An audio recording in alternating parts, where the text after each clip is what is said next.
In this section, you will hear a conversation between two roommates discussing their new roommate Andres, who moved in last week. First, you have half a minute to look at questions 1-6. Hey, I'm glad I found you. Can we talk about our new roommate, Anders? He isn't what I expected. Do you have concerns about his behavior too? Yes, I get what you mean, but let's not be completely negative. He has some good traits. At least he's quiet. He doesn't blast music all night, bother others, or turn up his TV and disturb everyone. True, he's quiet. But remember our last roommate. He'd greet you with a smile and be polite. This new guy is quite rude. He barely responds and sometimes ignores me. That might just be his personality. I don't think he knows he's being rude. It shouldn't bother us too much. We can just ignore him and live our lives. But it's hard to ignore his friends when they visit. I understand, but how often does that happen? I rarely see them. Maybe once or twice a month.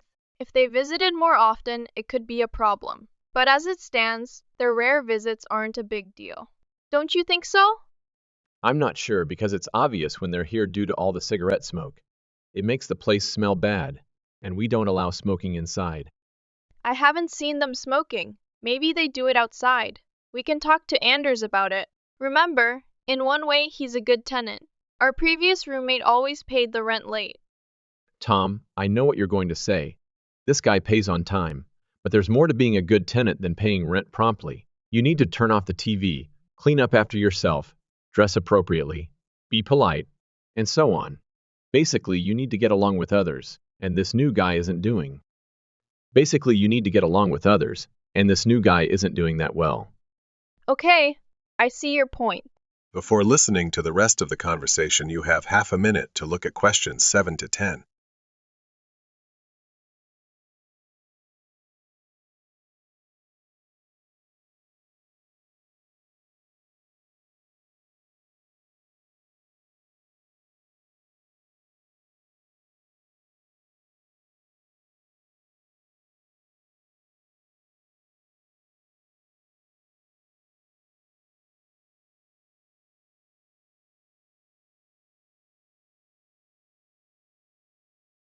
Now listen and answer questions 7-10.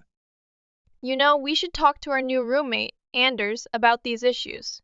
If we kick him out, we'll have to find someone else, and they might not be much better. So, let's give him a chance. Here, I've got a paper. Let's make a short list of things to discuss with him. All right, let's do that. We'll give him one more chance. Write down communication. We need to tell him to. Well, we can't change someone overnight, so why don't we have a weekly meeting with all the tenants? That way we can get to know him better. I'll write a 10 meeting and we can go from there. Okay, but we also need to talk to him about his friends. They can't just do whatever they want. Write friends and then no smoking, inside or outside. Instead of being so direct and possibly upsetting him, I'll just write follow rules and then I'll tell him the rules, TV off by 10 p.m. No loud music or bad behavior, including smoking. Okay, do that. But I still think we need to specifically mention the smoking. You know how I feel about that, so let's make it a separate point. Strictly no cigarettes. We can't be too gentle. Sometimes being direct is needed. All right, I'll write forbidden for that. And what about cleaning? Anders is a bit too relaxed about that. Dishes not washed. Cups left around. So write must do better.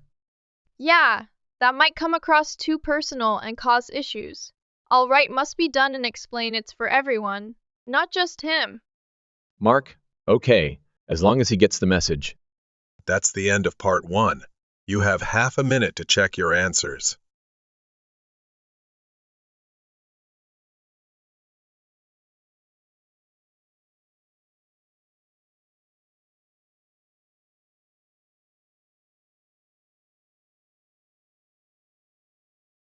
In this section, you will listen to a first aid officer discussing emergency first aid with a group of factory workers. First, you will have time to look at questions 11 to 17.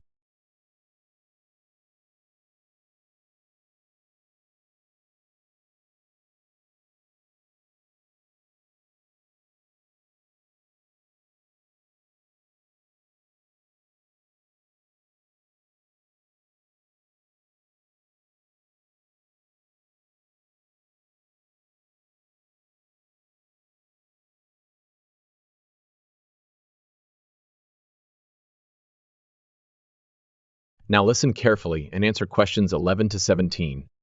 Hello, everyone. Today, we'll talk about emergency first aid. Working in a factory, there's always a chance of accidents happening, so it's important to know first aid. First aid is the immediate care given when someone gets injured, before more advanced medical help arrives. The main steps to remember are Dr. ABC. The D stands for danger. You need to make sure the area is safe before providing aid. If you get injured too, it makes the situation worse. The R is for respond. Once the danger is gone, you can take the right actions to help the injured person. The AA is for airway. Everyone needs to be able to breathe freely. If the person is unconscious, you may need to put them in the recovery position to keep their airway open. You can also try slapping their back or pressing their chest to clear any blockages. Next is B prawns, for breathing. If the person is not breathing properly, you may need to do CPR. This involves giving them breaths through your mouth while also massaging their chest to keep blood and oxygen circulating.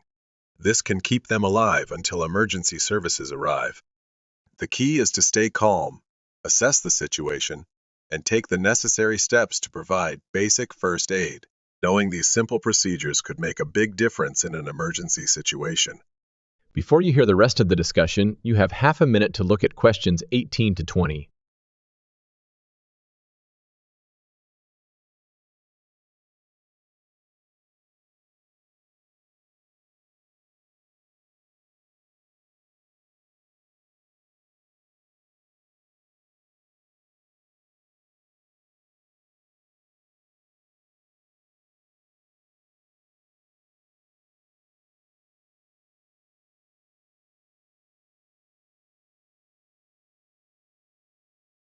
Now listen and answer questions 18-20. While having emergency first aid knowledge is useful, the best situation is to prevent accidents from happening in the first place. The key is being aware of safety issues and having a dedicated safety officer to ensure safety measures are in place. The safety officer's job should include regularly inspecting the workplace to make sure first aid equipment is fully stocked and ready to use. They can also put up safety posters, but research shows these tend to get ignored over time. It's more effective to instill a safety-conscious mindset in all workers. The safety officer should encourage everyone to think carefully before acting, to avoid reckless behavior that could lead to accidents. Ongoing first aid training and reward programs for safe practices can also help promote this mindset. However, the most important thing is to have regular safety meetings.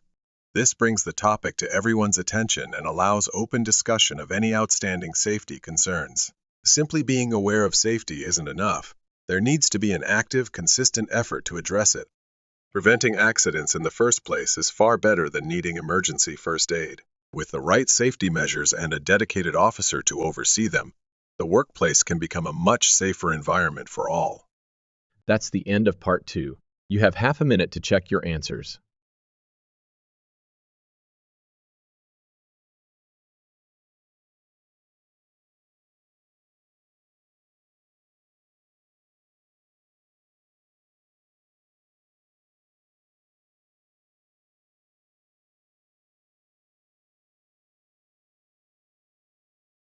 In this section, you will hear a conversation between two students, Jack and Sarah, discussing their research on university waste. First, you have half a minute to look at questions 21-25.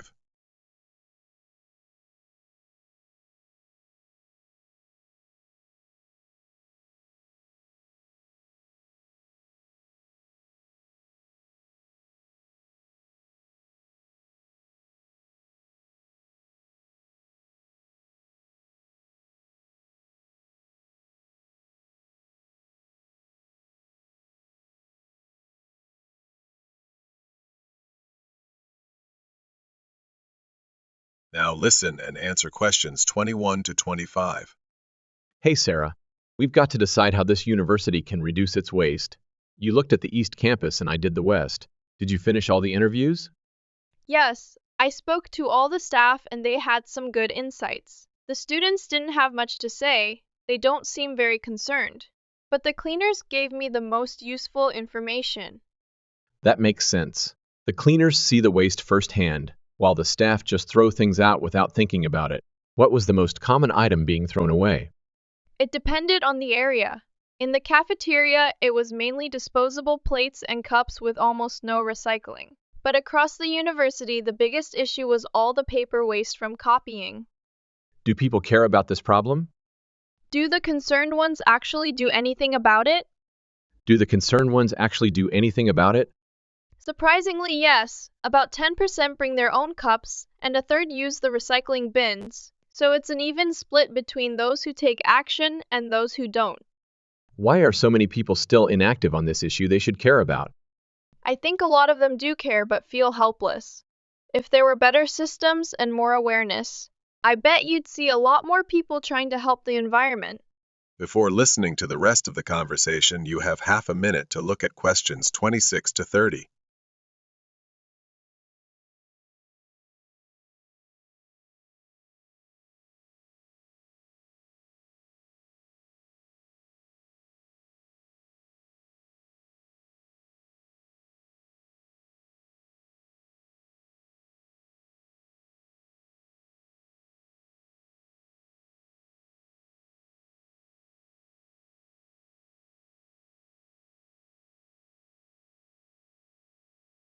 Now listen and answer questions 26 to 30. Alex? Yes, I've got one suggestion that could help cut down on the excessive photocopying. Let's hear it. First off, we need to make sure everyone, including staff, copies on both sides of the page. Single-sided copying is just way too wasteful. I agree. That's just needlessly using up more paper. And for any practice or unwanted copies, we should have a tray where people can deposit them to be reused. The problem is, people usually don't bother with that kind of thing. They just want fresh paper. Exactly, which is why we need to make it really obvious and easy for them. Display the Please Reuse tray right in front of everyone. Even then, I bet a lot of people still won't use it. Emily. Getting better, but I still think many won't make the effort. Okay, here's the key. We give everyone a code or number that tracks how much recycled paper they use from that tray. The person who uses the most gets a reward, like a cinema ticket or lottery prize. Ah, I see. Using an incentive program to encourage participation. That's a creative idea. Let's give it a try and see if it works. That's the end of part 3. You have half a minute to check your answers.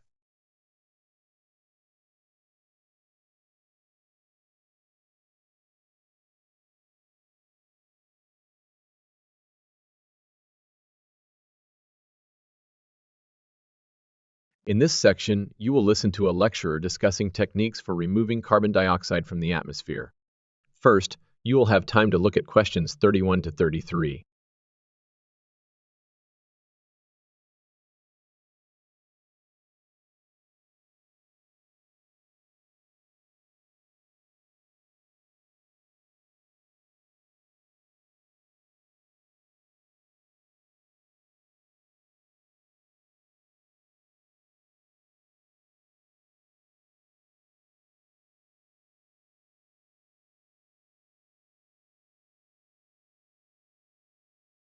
Now listen carefully and answer questions 31 to 33. We all know that carbon dioxide, or CO2, is a major contributor to global warming. Clearly, we need to find ways to reduce the release of this gas into the atmosphere. Unfortunately, our reliance on fossil fuels for energy makes it very difficult to completely prevent CO2 emissions.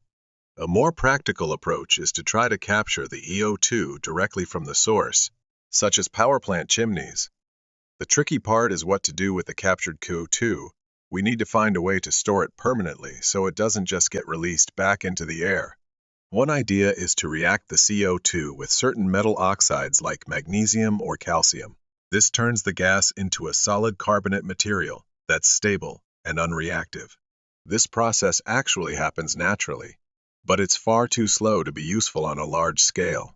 Speeding up the reaction by using heat and pressure helps, but it's still not efficient enough. Another suggested method is to pump the CO2 into the ocean, where it would form carbonic acid. However, this raises concerns about the impact on delicate ocean ecosystems. The bottom line is that we need to find a practical, cost-effective way to capture and permanently store or transform atmospheric CO2 if we want to make a real dent in global warming. The search is on for the right technology to accomplish this crucial task. Before you hear the rest of the discussion, you have half a minute to look at questions 34 to 40.